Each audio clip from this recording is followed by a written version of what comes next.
There's some darker splotches in this mahogany, so I'm giving it a little oxalic acid, which is the main working component of Barkeeper's Friend.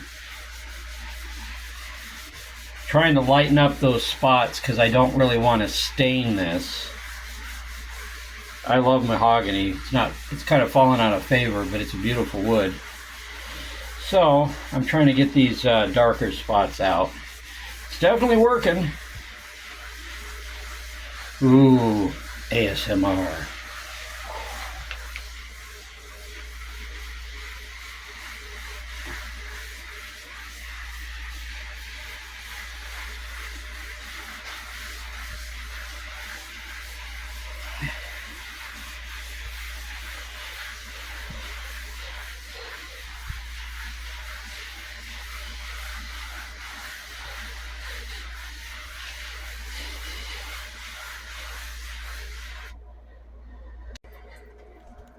Well, I literally just showered off the oxalic acid.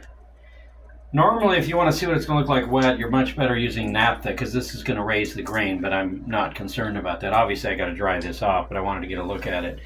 Don't love these spots, but I think that's just going to be part of it. I might try to spot treat gently with a little actual bleach,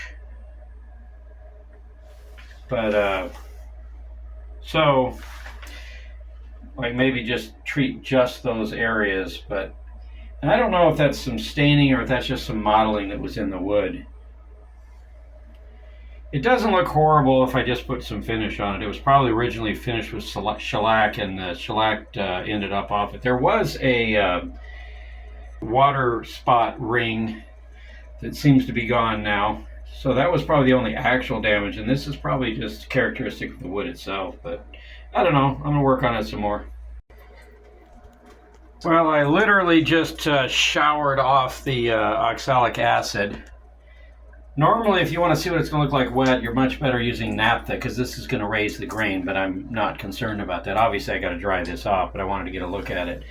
Don't love these spots, but I think that's just going to be part of it. I may just gently work this with actual bleach, hypochloric acid, or not hypochloric acid. I might actually work this, I might try to spot treat gently with a little actual bleach. But, so, like maybe just treat just those areas, but and I don't know if that's some staining or if that's just some modeling that was in the wood. It doesn't look horrible if I just put some finish on it. It was probably originally finished with shellac, and the shellac ended up off it. There was a water spot ring that seems to be gone now. So that was probably the only actual damage, and this is probably just characteristic of the wood itself, but I don't know. I'm going to work on it some more. That's what it looks like with naphtha on it, which oddly I found in my cabinet of canned goods. Probably not the best place to store your naphtha. But yeah, it looks better with naphtha. Now you can see the naphtha is starting to flash off. It's going to dry faster than water, and it's not going to continue to raise the grain. So you can kind of see what it's looking like.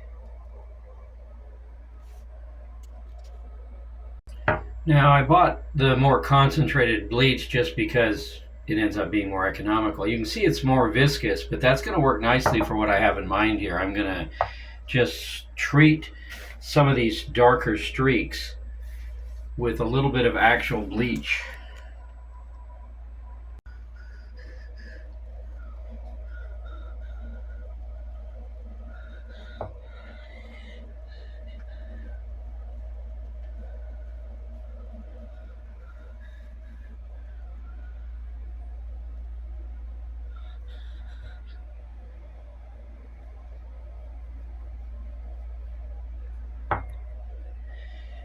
This was really not on the agenda tonight, but I was just doing a little test patch with some oxalic acid, which gave me an idea for a short. But if I got a short, then I have to have the corresponding video that goes with it, which means now I'm kind of committed.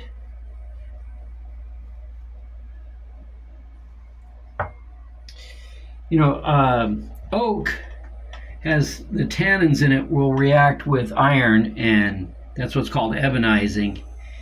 And this just sort of reminds me of that. It definitely looks like it's lightening up. I'm hoping this doesn't make it streak worse.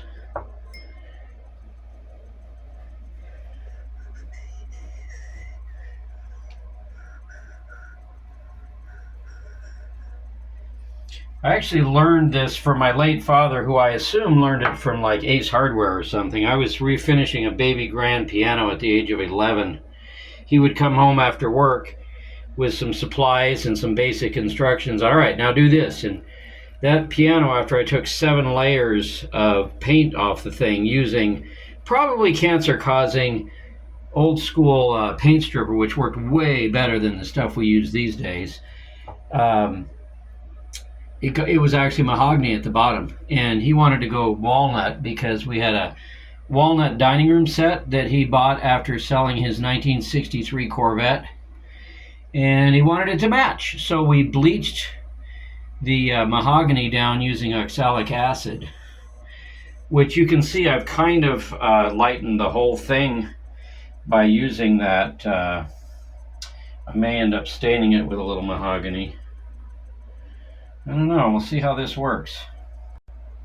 You learn things about yourself when you film. Like, I learned that the stammer that I got rid of just before I entered first grade is still present. I just do these thoughtful pauses.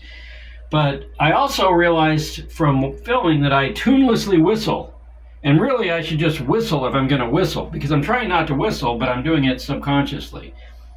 So in my head, because it was what I thought about for the short, this is what I'm whistling tunelessly.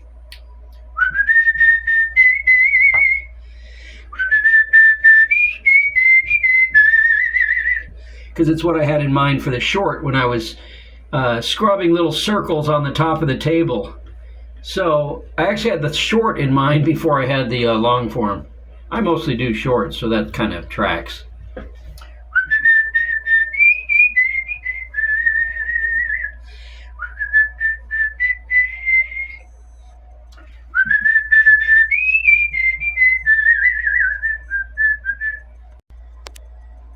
So again with a naphtha preview. Naphtha is the best way to see what the wood's going to look like with some finish on it. But you can see it didn't really touch these, but it did lighten the wood around the stain. So I'm not sure that that was a positive. I think I'm going to have to go with at least some mahogany stain and maybe go a little shade darker than mahogany, because that's probably what happened here. The original table probably had a stain on it, and it just happened to soak into these areas better because of the pores of the wood. But I don't know. Ooh, look, chatoyancy. Oh, is that showing up in the video? It's got some really fantastic, look at that. Look at that chatoyancy. That's why I don't want to stain it. Look how good that looks. Okay, the reason I bought this was I was fascinated by how it was constructed. These little blocks, these cleats or whatever, have slots, and then a piece of like laminated veneer is just curved to fit in there. This isn't glued. It just sits there, and then a little glue block just to kind of give it a little bit of extra strength there. But it's very, very lightweight, but pretty strong. It's made with laminated boards that were glue lammed together, and then they sandwiched a layer of mahogany veneer on the top and the bottom, which is kind of interesting. Nowadays they wouldn't probably bother. It's not mahogany on the bottom, it's something else. Alder, maybe? Be kind of fun to make that really pretty, but that would be stupid. But this little banding makes it look more substantial than it is, but it's pretty strong when you look at the support that it had. It's a pretty stable table for something as lightweight as it is.